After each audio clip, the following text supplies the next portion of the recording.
from London, UK, by Jonathan Sacerdoti, i24 News correspondent there. Jonathan, good morning to you. Good morning. Okay, first of all, I'd like to begin with the recent, gruesome tale coming out of the Islamic State organization. That is the beheading, the supposed beheading. I don't know if that video has been authenticated yet, of the British civilian. Reactions in the United Kingdom to that? Obviously, the reactions here have been of extreme sorrow. Yesterday, there was a multi-faith memorial service for Mr. Henning, in which the Archbishop of Manchester declared that he had died a martyr. The British hostage, Alan Henning, was 47 years old and was kidnapped back in December when he travelled to Syria as part of an aid convoy called Aid for Syria. And at that memorial service, members of different faiths paid their tributes to him. He was a Salford minicab driver, kidnapped along with others in his convoy, but all the Muslims in the convoy were released and he was kept, according to Aid for Syria.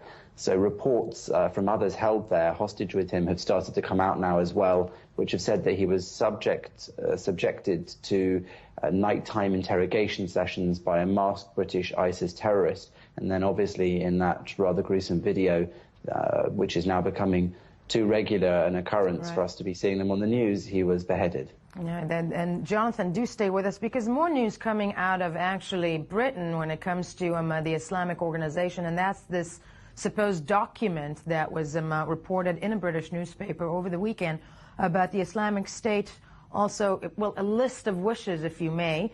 And, do stay with us, Dr. Friedman of the Moshe Dayan Center. This is a document that supposedly intelligence analysts say is authenticated. It claims that the Islamic organization has a list of goals, one of them acquiring Iran's nuclear weapons. Is that even something viable?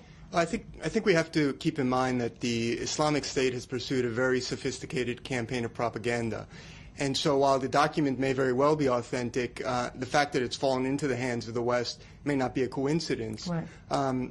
And so that has to be taken into consideration. I think in terms of the immediate threat, the idea of a nuclear Islamic State is still some time away. It's more of a distant, long-term threat. I think the more immediate threat is what's happening on the ground today, what's happening in Kobani, what's happening in, across western Iraq. I mean, those are the concerns that really we should be thinking about, because the longer it takes to defeat the Islamic State, the bigger threat it becomes. It's moving from victory to victory, and to me that's the most immediate threat.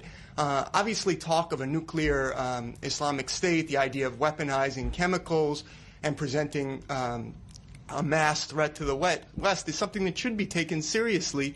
But frankly, it's probably a little bit of time away, and so I see this as part of the ongoing, continued, sophisticated propaganda we've seen from the Islamic State. But in reality, I think the immediate threat is what's happening on the ground. What's happening on the ground. And speaking of what's happening on the ground, Jonathan Sacerdoti with us from London. Prime Minister Cameron was had some very harsh talk, sounding a little bit like Obama there. What was the reaction of the British administration when it comes to the UK citizen Henning that was the latest victim? What did the administration say? David Cameron has said that the perpetrators of these crimes need to be hunted down and they need to be destroyed. He's spoken very strongly about it. And even in relation to the Sunday Times' reporting of these nuclear plans and the like, we had, just before that was revealed, British Home Secretary Theresa May speaking at the Conservative Party conference just a few days ago, saying that should ISIS consolidate power in Syria and Iraq, it would become the world's first truly terrorist state, risking terrorist acquisition of chemical, biological, or even nuclear weapons. So whether or not this document is far-fetched or more of a manifesto of intentions spanning over, say, 100 years into the future, it is clear that the government here is taking very seriously the threat that a jihadi Islamist force like this could in fact continue in this rise to power and ascendancy that it's had in the region and seize hold of those kind of weapons. And that's something that does make them very afraid. Furthermore, there's also the increased terror threat here, where politicians are afraid and preparing for potential terrorist threats on British soil, not just from returning jihadis who have left Britain to go and fight in Syria and Iraq with ISIS, but also from those who have been appealed to by ISIS fighters on videos without even having left Great Britain. it's already believed that an attack, the style of the killing of Lee Rigby, the soldier here who was beheaded in the streets of London, has been foiled. And there are other attacks like that which the security services are constantly monitoring, now that our terror threat level has been raised only some weeks and months ago to a higher level. So really this is something that the British government is keeping its eyes on very carefully, and it's taking every precaution it can, it says, in order to keep British citizens safe here, as well as getting involved in the engagement in Iraq and Syria. Very much so, and it has joined the coalition, but we have to remind viewers, of course, obviously this is a coalition that currently is mostly fighting just from the air. But you had something to say before I ask you a question. First of all, I think with respect to the British government, I think the objective is to prevent the Islamic State from consolidating power to the extent where it can become a legitimate terrorist state. But it's certainly not the first. Right. The Islamic Republic of Iran, people forget, was also the sponsor of terrorist acts, particularly in the early 1980s against the United States Marines in Lebanon and several other episodes. Great point. No, very much so. So I'm wondering, and again, of course we have Jonathan with, I'm wondering because we're looking at this and these beheading videos are awful and clearly now directed, straight to the United Kingdom. But, also beheadings in the Middle East, I hate to say it, are also not something new. And somehow this is perpetrating this reaction from the Western world as if this is the biggest foe ever to be encountered by the Western world. Why? I think there's a great book that was written, and many people believe it's become sort of the propaganda guide for the Islamic State. The translation of the title is The Management of Savagery, and it was translated by an American scholar named Will McCants.